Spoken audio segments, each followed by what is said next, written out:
In the heart of Atlanta, Georgia, where the streets pulse with energy and resilience, a shocking event left the entire city in an uproar. Among the countless hard-working individuals trying to build a better life were Naomi Carter, a quiet yet fiercely determined black woman in her late 20s, and her husband David Carter, a man with a steady presence but a past that would soon change everything. On what should have been a peaceful afternoon, Naomi, 7 months pregnant, walked out of a grocery store. A small bag of produce in her hands, her mind focused on making dinner for David after his long shift at a shipping company. But fate had other plans. Officer Brian Calloway, a stocky, middle-aged white cop with a permanent scowl and a dangerous sense of authority, spotted her in the parking lot. With a history of harassing black residents under the guise of keeping order, he saw Naomi as just another target. What happened next would ignite a firestorm of outrage, forcing the entire nation to confront a deep-rooted injustice. Naomi had just stepped off the curb when she heard a sharp voice behind her. "Ma'am, stop right there!" Officer Calloway's hand rested on his holstered weapon as he stepped out of his patrol car, his face set in a hard glare. Confused but composed, Naomi turned to face him. "Is there a problem, officer?" she asked, keeping her voice steady. "Don't get smart with me," Calloway snapped. "You're loitering, and I don't need troublemakers around here." Naomi felt her baby shift inside her as she took a deep breath. "Officer, I just finished shopping. I'm going home." Her calm explanation only seemed to enrage him further. Calloway stormed toward her, his frustration boiling over. "I said stop arguing!" he yelled, shoving her backward. Naomi stumbled, clutching her stomach as fear surged through her. Then, in an act that would shake the entire community, Calloway lashed out, his boot striking her abdomen. She collapsed onto the pavement, gasping in pain. Gasps and screams erupted from bystanders. Several pulled out their phones, recording as Naomi lay curled on the ground. Within minutes, footage flooded social media, igniting a firestorm. Hashtags like number Justice for Naomi and number Stop Police Violence began trending across the country. David was unloading a shipment at the warehouse when his phone buzzed repeatedly. At first, he ignored it. Long shifts left him drained. But then he saw the notifications. His breath caught in his throat. Video after video showed Naomi, his wife, lying on the ground, clutching her stomach, pain etched across her face. His heart pounded as he grabbed his keys and ran to his truck, pushing the speed limit all the way to Grady Memorial Hospital. When he burst through the emergency room doors, he found Naomi lying in a hospital bed, pale but conscious. "Naomi, baby, are you okay?" His voice trembled as he took her hand. She nodded weakly, but her eyes filled with tears. "David, he kicked me." A storm of emotions crashed over him, rage, fear, helplessness. But he took a deep breath, forcing himself to stay in control. "We're going to make him pay," he said, his voice low and firm. David Carter wasn't just a hard-working shipping foreman. Before settling into civilian life, he had served as a Marine, specializing in intelligence and strategic operations. He had seen injustice before, but now it was personal. That night, he pored over the video footage, reaching out to old military contacts, some of whom were now lawyers and civil rights activists. By morning, David had a plan. He wasn't just going to fight for Naomi. He was going to make sure Calloway never hurt anyone else again. 3 days later, David arrived at the Atlanta Police Department, not with fists clenched in rage, but with something far more powerful, a court order. Flanked by a team of civil rights attorneys and local activists, he walked into the precinct and demanded Officer Calloway's immediate suspension. Calloway, leaning back at his desk, smirked as David entered. "You're making a big mistake," he sneered. David didn't flinch. "No," he said, his voice steady. "The only mistake was thinking you could get away with this." The viral footage had set off a firestorm.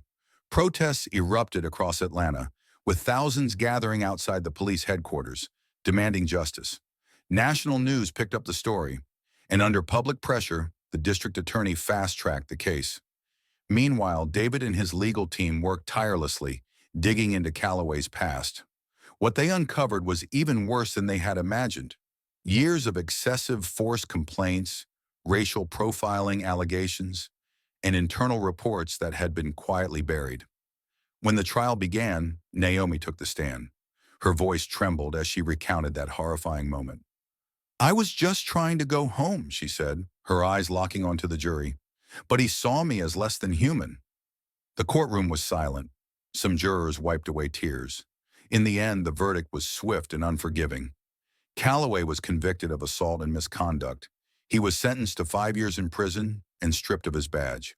The city also reached a settlement with the Carters, a sum they vowed to use for community programs aimed at police accountability.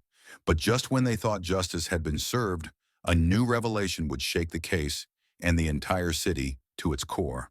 The courtroom buzzed with tension as the judge prepared to deliver Calloway's final sentence. Naomi and David sat side by side, their hands intertwined, bracing for the moment that would define their fight for justice.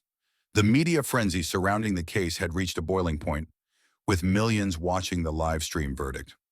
"Officer Brian Calloway, this court finds you guilty of all charges," the judge announced. A murmur rippled through the courtroom. "You are hereby sentenced to 15 years in federal prison." The room erupted. Gasps, whispers, even applause broke out as Calloway's expression shifted from smug defiance to sheer disbelief. The sentence was far harsher than anyone had expected. But before the commotion could settle, the heavy wooden doors of the courtroom swung open. A tall man in a crisp black suit strode in with an air of authority. David recognized him immediately. Michael Grayson, the U.S. Attorney for the Northern District of Georgia, known for exposing corruption at the highest levels. "Your Honor, I apologize for the interruption," Grayson said, his voice firm. "But my office has uncovered substantial new evidence regarding Officer Calloway in the Atlanta Police Department." He held up a thick folder. "Over the past 6 months, our investigation has revealed a web of illegal activity, including falsified police reports, bribery, and racially targeted harassment, with Calloway at the center." A stunned silence filled the room before the judge nodded. "Proceed." Calloway's face drained of color. "This is ridiculous," he spat, but Grayson silenced him with a sharp glance. "Today, we're not just holding one man accountable," Grayson continued. "We're taking the first step in dismantling a corrupt system." Outside the courthouse, the energy was electric. Protesters erupted into cheers as the news spread. This fight wasn't just about Naomi and David anymore. It was about something much bigger. As Naomi and David stepped outside the courthouse, the cheers of the crowd filled the air. Signs reading "Justice for Naomi and End Police Brutality" waved above the sea of people. But just as David raised his hand to address the supporters, Naomi gasped and clutched his arm. "David, I think it's time." His eyes widened. "Now?" She nodded, wincing through a contraction. The adrenaline from the courtroom was nothing compared to this. Within minutes, they were racing to Grady Memorial Hospital, this time not as victims, but as soon-to-be parents. Hours later, in the dim glow of the delivery room, Naomi's cries of pain turned into the first cries of new life. A nurse gently placed a tiny, squirming baby boy into her arms. Tears streamed down her face as she looked at him, then up at David, who was already choking back emotion. "What should we name him?" she whispered. David smiled, his voice thick with pride. "Justice. His name is Justice." The moment spread across social media like wildfire. The same nation that had rallied behind them now celebrated with them. The Carters had turned their pain into purpose, and their son's name would be a reminder of the fight they had won. 1 year later, David and Naomi stood on a stage in front of a packed crowd, their son cradled in Naomi's arms. The event marked the grand opening of the Carter Center for Justice and Equality, a nonprofit dedicated to police reform and racial equity. The city had transformed their suffering into a movement, and the people who once marched for justice now stood in celebration. Naomi stepped forward, her voice steady and filled with emotion. "We turned our pain into purpose, and now we're building a better future, not just for our son, but for everyone's children." The audience erupted in applause as David placed a protective hand on her back, their son's tiny fingers gripping his shirt. As the crowd cheered, the cameras panned across the stage, capturing a moment of triumph. But miles away in a cold prison cell, Brian Calloway sat hunched over a small TV, watching. His face twisted with regret as he realized that while his name would fade into disgrace, the Carters' legacy would live on. Justice had been served, not just in the courtroom, but in the lasting change that followed. Naomi and David had proved that even in the face of cruelty and corruption, love, resilience, and unity could light the way forward. The story of Naomi and David Carter is more than just one of survival.